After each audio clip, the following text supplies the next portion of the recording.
Fala galera, meu nome é Clesto Garriba, projeto Estaleiro Matemático.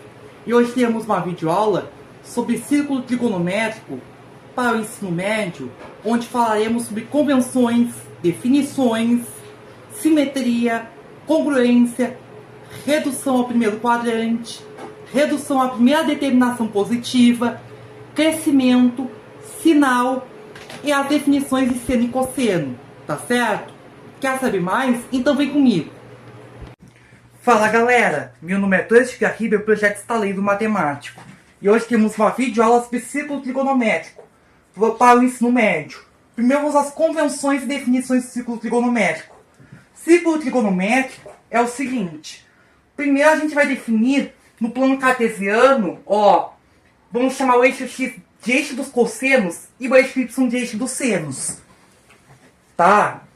Aí a gente vai pegar aqui a origem cartesiana e centrar nele uma circunferência com o raio OR, o R.10.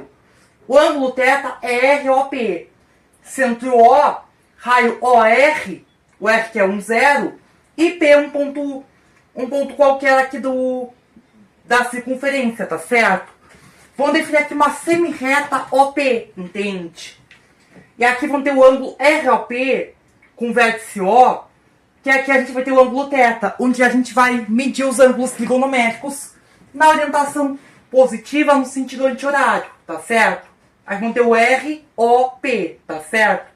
Com orientação positiva no sentido anti-horário, tá certo? Entendido? E o sentido horário no sentido negativo, entendido? O seno de θ é a ordenada, eixo Y. O cosseno de θ é a abscissa, no eixo X, entendido? Aqui a gente tem aqui um retângulo, entende? Aqui entre o O, cosseno de θ, seno de θ e P, aqui a gente pode usar o teorema de Pitágoras, cosseno quadrado de θ mais seno quadrado de θ igual ao raio. E esse raio aqui é 1, entende? Que isso aqui é 1, isso aqui também é 1. Entende? Que é o raio circular ao quadrado, entende? Que é a nossa relação fundamental da trigonometria. As coordenadas do P a gente pode expressar como xy, entende? Um P qualquer da circunferência. E a gente pode expressar como cosseno de θ e seno de θ. E o θ a gente tem que medir em radianos, tá certo? De tal forma que π radianos igual a 180 graus. E a conversão a gente pode fazer por regra de 3, tá certo? Por exemplo, vamos pegar aqui 210 graus é quantos radianos?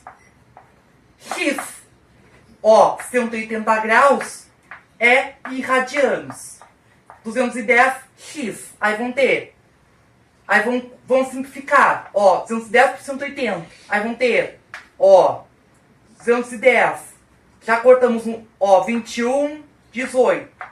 21 por 3 dá 7. 18 por 3 dá 6. Aí aqui vão passar o π pro... Aí vão ter x igual a 7 π sextos, entende?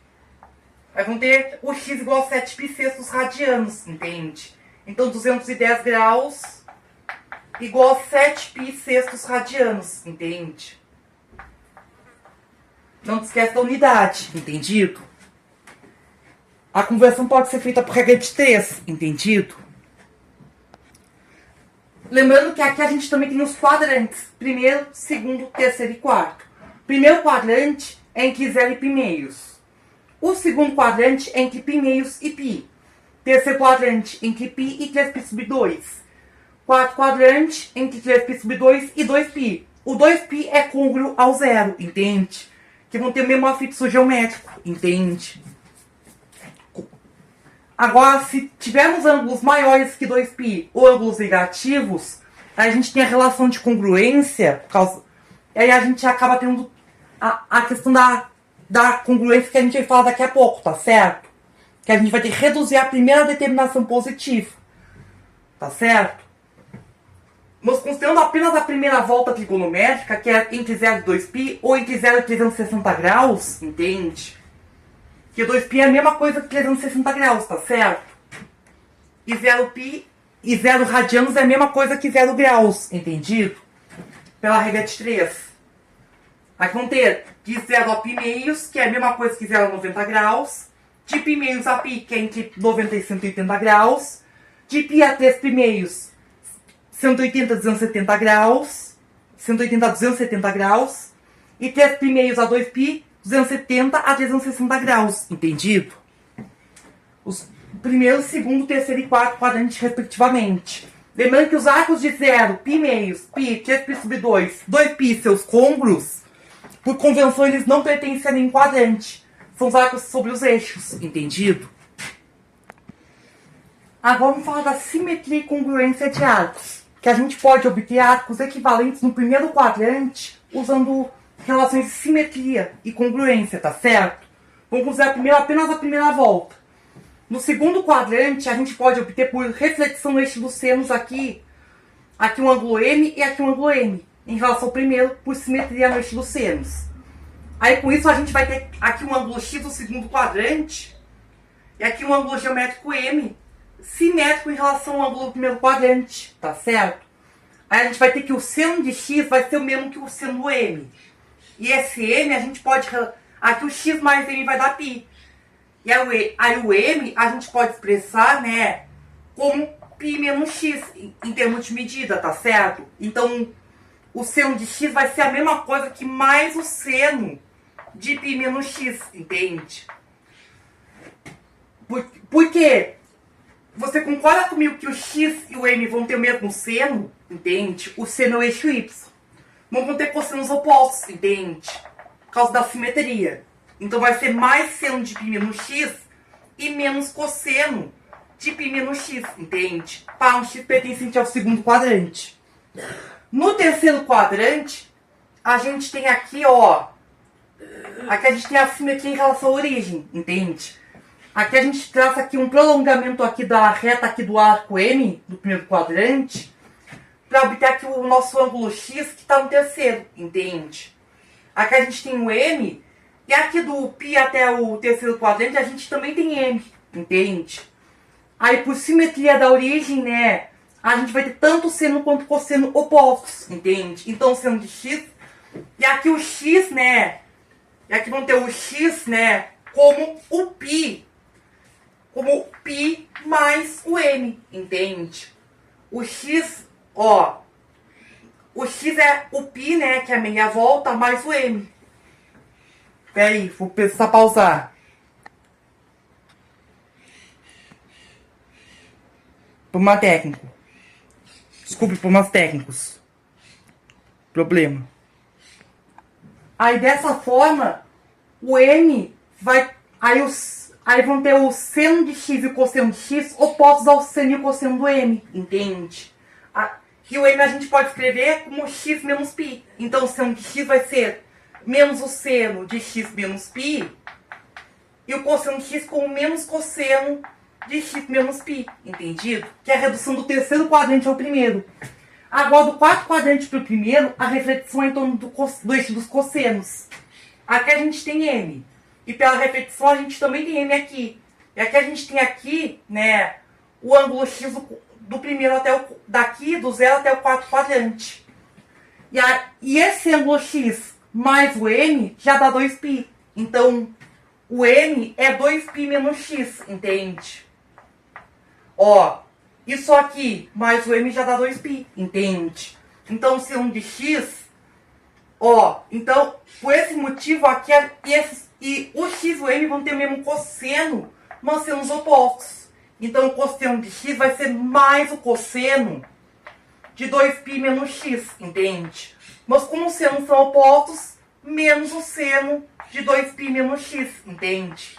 Se a gente tem um X no quarto quadrante, entendido? Essa é a nossa redução do quarto quadrante para o primeiro. Ainda vamos falar dessa parte da redução até a primeira determinação positiva. E temos também a congruência, sabe? Que a congruência é X, que é congruo a X mais 2π vezes K, tal que o K inteiro. Ou X é congruo a X mais 360K, com K inteiro também. Se o ângulo é positivo, a gente pode obter o congruo, né, pelo resto da divisão por 360 graus. Se o ângulo é negativo, a gente soma 360 graus ao resto com sinal negativo. Lembrando que a gente precisa converter o ângulo para graus, entende? Para fazer esse procedimento.